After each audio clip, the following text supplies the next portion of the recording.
দেখুন, এই যে আমাদের ট্রেনিং সেন্টার, আজকে লোক নিয়োগ হবে। তো ট্রেনিং সেন্টারকে ঝাড়ফুঁক করে গুছিয়ে রাখলাম। আগের লোকগুলো সব চলে গেছে, কিছু লোক আছে তারা রানিং কাজ করতেছে, আর নতুন লোক 11টার ভিতরে ফলে চলে আসবে, তখন নতুন লোক ঢুকবে। দেখুন, আমরা ঝাড়ফুঁক করে পরিষ্কার করে ট্রেনিং সেন্টার রেডি করছি। এই যে দেখুন, আর যারা আগের মাসে কিছু আছে, যারা 15 তারিখে পরে জয়েন করছে, তারা রানিং কাজ করতেছে। তারা হচ্ছে এই রানিং কাজ করতেছে আমাদের, এই যারা রানিং কাজ করতেছে একটা সাইডে ফ্লোরের, একটা সাইডে হচ্ছে রানিং কাজ করতেছে, আর আরেকটা অংশে আমরা রেডি করছি আজকে যারা নতুন লোক আসবে তাদের জন্য এটাকে রেডি করে রাখছি। 11টা দিকে হয়তো বা উঠবে তারা, এই জন্য তাদের জন্য রেডি করা।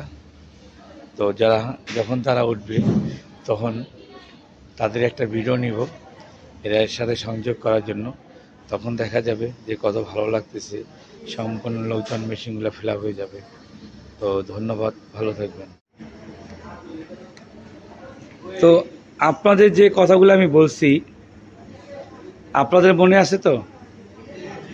আমাদের প্রথম প্রায়োরিটি হচ্ছে আমরা যে কাজের জন্য আসছি সেই দিকে ফোকাস দেওয়া।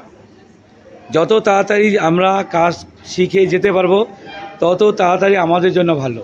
কেউ আসে 5 দিনে শেখে, কেউ আসে 3 দিনে শেখে, কেউ আসে পুরা মাস লাগিয়ে দেয়, কারণ তার মেধার উপরে নির্ভর করে, তার যোগ্যতার উপর নির্ভর করে।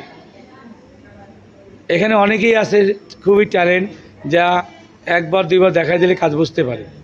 এরকম প্রতি মাসেই আসে, দেখা গেছে 100 লোক আসে, তার মধ্যে আছে 50 জনেই তাদের খুবই ভালো, আইকিউ ভালো, একবার দেখাইলে কাজ বুঝতে পারে। তো আমি আপনাদের সাথে যে কথাগুলি বলছি, যে আলাপগুলো করছি, সেগুলো মাথায় রাখবেন। তাহলে কি হবে, আপনি নিজে ইনকাম সোর্সের রাস্তা ক্লিয়ার হয়ে যাবে এবং পরিবারকে সচ্ছল রাখতে পারবেন। কারণ একজন ডিগ্রি পাস করে ছেলেও কোথাও বাইরে যাওয়া 20,000 টাকা ইনকাম করতে পারছে না। একজন মূর্খ ছেলে মেয়ে এখানে এসে 20 থেকে 22,000 টাকা ইনকাম করতেছে। যারা মেশিনে অপারেটিং করতেছে, যাদের অপারেটিং স্যালারি, তারা মাসে 30,000 টাকা ইনকাম করে, যা একজন গ্র্যাজুয়েশন কমপ্লিট করে করতে পারে না। তাহলে কোম্পানি সেই টাকাটা এমনি দিবে না, আমাদেরকে কাজ করাই দিবে। অতএব আমাদেরকে সেইভাবে নিজেকে তৈরি করতে হবে। তাহলে আজকে এই পর্যন্ত, আপনারা আসার জন্য আপনাদেরকে অসংখ্য ধন্যবাদ।